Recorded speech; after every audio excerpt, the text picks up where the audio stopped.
I can't say I'm surprised that the head of the Regional Homelessness Authority in King County has resigned, because there have been a couple doozies of stories lately. There was a story the Seattle Times did about how the Regional Homelessness Authority hasn't been able to fulfill basic functions, like getting contractors paid on time. So you have these service providers who are doing the actual work of outreach, et cetera, and they've had to blow through their savings, use credit cards, because the Regional Homelessness Authority isn't getting them their money on time. So that's just like some basic level stuff, where I know the Regional Homelessness Authority is relatively new, but at this point they should be able to, provide the basic functions. And when the Regional Homelessness Authority was formed, it was sold to us as a panacea. This is going to be the thing that really fixes the homeless issue. We got to look at it regionally, et cetera, et cetera. But then they hired this guy, Marc Dones, and I wanted to give him the benefit of the doubt, but it was clear he was someone who was highly ideological.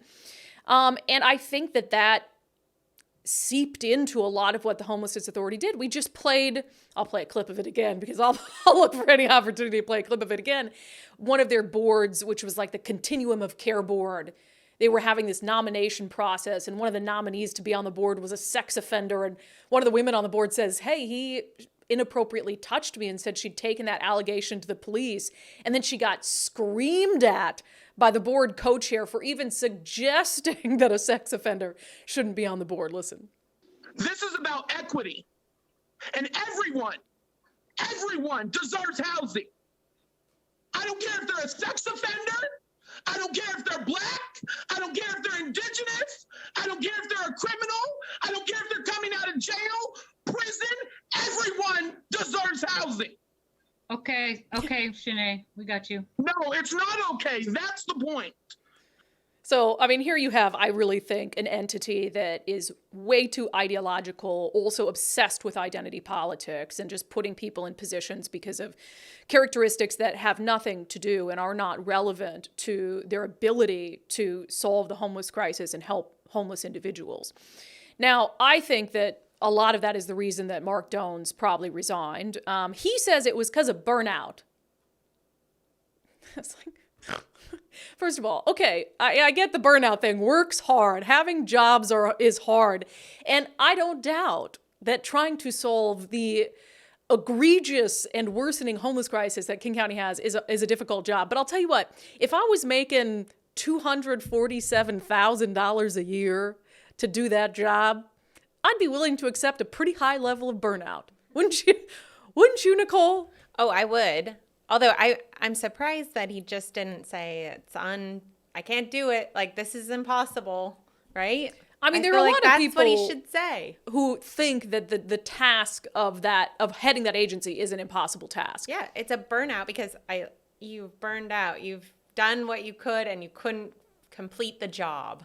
But I guess it's not surprising either. He says he's not burned out yet, but he has seen people. Let me read the exact quote from the Seattle Times. Oh, here's the Seattle Times article, by the way. He says that after 5 years, I am tired. And he hasn't been the CEO for 5 years, but he was part of the process of building the Regional Homelessness Authority. He says, I believe the time has come for me to pass the baton. Well, he does say he's burned out, I guess. He says he's tired, but he's seen like a lot of different service providers get burned out in this job, in this career. And I'm not doubting that it's hard work, but you got paid, I think, more than the mayor of Seattle, right? The mayor of Seattle makes like around $200,000. I think so. To do that job, more than the governor. Mm-hmm. And didn't you know it was going to be hard work going into it? So here you have this Regional Homelessness Authority that has already been failing at basic tasks like getting contractors paid.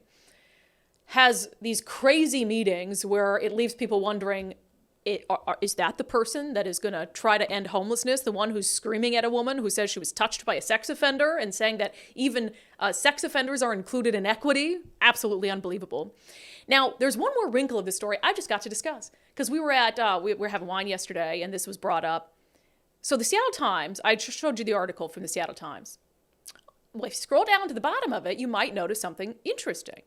And that is that the Seattle Times has closed off comments to this article. And I'll read what it says. Let me see here. The Seattle Times closes, it's highlighted there at the very bottom. The Seattle Times closes comments on particularly sensitive stories. If you would like to share your thoughts or experiences in relation to this story, please email the reporter or submit a letter to be considered for publication in our opinion section. You can read more about our community policies here. The Seattle Times closes comments on particularly sensitive stories. What is so sensitive about a highly paid government official resigning his position? Why do you think they close comments in the stories, Nicole? Oh, because not everybody, would say he was great. Thank you for your service and leave it at that. I think there would be some criticism as in, you're burnt out. How about you finish the job? How about you're leaving the job undone. How about you take care of this? Yeah. There's nothing. What have you accomplished? There'd be criticism. Yeah. And you can't let people criticize someone who is black and has a different sexual orientation. I think that's what it is. Yeah. And, is associated with homelessness. Yeah. You can't criticize anything that's happening with homelessness because it's particularly sensitive. Shame on you, Seattle Times. Right. Either you allow comments on your stories or you don't. That's my position. Either you do or you don't. And you can remove certain comments if they're very vitriolic or hate speech or something. But to me, it's really interesting to see the types of stories that the Seattle Times allows comments on and the types of stories that they refuse to allow comments on. I would think somebody who's making $250,000 a year who has failed at the job would be a story that you'd allow your readers to comment on. I think so. I don't see why not. There's no reason why not. Reason. Are you going to tell the story of why we noticed that? Can we? Yeah, you asked. Oh, okay. She approved. So, yeah. So we had wine with Suzanne Monson yesterday. And she was saying that when Dory died, the Seattle Times wanted to do a story. And I knew that because they'd called me for comment, et cetera, et cetera. And she said that she would give them a quote and everything if they agreed to close comments on the Seattle Times story. So it wasn't just a bunch of hateful people who hated Dory. And they didn't publish a story because they refused to close comments. Right. So you're telling me that basically an obituary. Right, that's not sensitive enough. That's not a sensitive thing that you'd close comments on. But when a CEO making $250,000 off the backs of taxpayers resigns, that's too sensitive? And that just ticked me right off because I didn't know that the Seattle Times said, no, we're going to refuse to close comments on a story about someone dying. Yeah.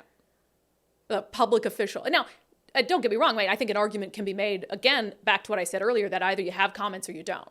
Right. Either you have comments or you don't. But to say that a story about Dory after he died wasn't too sensitive, right, but a story about Marc Dones resigning is too sensitive, I think now's a good time to say if you have a subscription to the Seattle Times, that money would be much better spent on a subscription to Undivided because we will let you say whatever you want. Absolutely no policing of comments on Patreon or Locals.